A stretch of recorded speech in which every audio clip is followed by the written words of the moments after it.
नमस्कार, बहुत स्वागत है आप सभी का। आप मुझे न्यूज़ 18 के डिजिटल प्लेटफॉर्म पर देख रहे हैं। मैं हूं आपके साथ जया मिश्रा। बात महायुद्ध की करेंगे।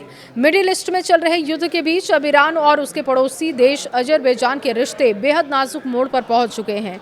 अजरबैजान का दावा है कि उसके नाखिचवान इलाके में ईरान की तरफ से ड्रोन हमले किए गए। ईरानी ड्रोन हमले के बाद कड़ा रुख दिखाई दे रहा है। अजरबैजान के रक्षा मंत्रालय ने इसे संप्रभुता का उल्लंघन बताते हुए जवाबी कार्रवाई करने की कसम खाई। इस घटना के बाद दोनों देशों के बीच कूटनीतिक तनातनी काफी तेज हो चुकी है। एयरपोर्ट और स्कूल के पास गिरे ड्रोन, 2 नागरिक घायल हैं। अजरबैजान के विदेश मंत्रालय के बयान के अनुसार दिन के समय में कम से कम 2 ड्रोन आर्मेनिया के अलग अलग इलाकों में गिरे। इनमें से एक ड्रोन नखीचवान हवाई अड्डे के टर्मिनल भवन पर गिरा है, जबकि दूसरा शेकेराबाद गांव में एक स्कूल की इमारत पर क्रैश हुआ। इस हमले में 2 नागरिकों के घायल होने की खबर है। एयरपोर्ट को भी काफी नुकसान पहुंचा है। जवाबी कार्रवाई करेंगे और इसकी कसम अजरबैजान ने खा ली है। इस घटना के बाद अजरबैजान ने कड़ा रुख अपनाया है। बाकू स्थित रक्षा मंत्रालय ने सख्त लहजे में कहा कि देश की क्षेत्रीय अखंडता, संप्रभुता और नागरिकों की सुरक्षा सुनिश्चित करने के लिए जरूरी जवाब दिया जाएगा।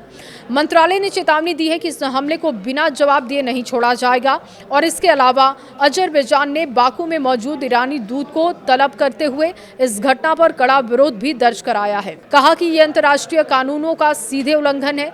ईरान ने इन दावों को खारिज कर दिया है। देखिए, दूसरी तरफ ईरान ने अजरबैजान के इन तमाम दावों को खारिज किया।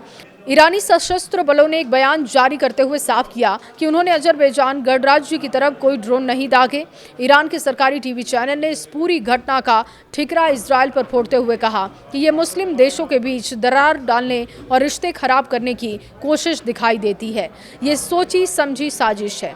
ताजा तनाव के पीछे एक बड़ा भू राजनीतिक कारण भी है। दरअसल अजरबैजान और इजरायल काफी करीबी सहयोगी है। इजरायल बाकू का एक प्रमुख हथियार सप्लायर भी है। ईरान को हमेशा ये डर सताता रहा है कि इजरायल उसके खिलाफ किसी बड़े हमले के लिए अजरबैजान की जमीन का इस्तेमाल कर सकता है। हालांकि जब पिछले साल इजरायल ने ईरानी ठिकानों पर बड़े पैमाने पर हमले किए, तब अजरबैजान ने ईरान को भरोसा दिलाया था कि अपनी सरजमी का इस्तेमाल तेहरान के खिलाफ नहीं होने देंगे। लेकिन अब जब अजरबैजान ने ये कहा है कि ईरान ने उस पर अटैक किया है और वो भी ईरान को नहीं छोड़ेगा, ईरान के साथ जंग में वो शामिल होगा, उसके बाद से ईरान की चिंताएं बढ़ चुकी हैं और ईरान ने ये कहा है कि ये बेबुनियाद है और इजरायल पर इसका ठिकरा फोड़ दिया है।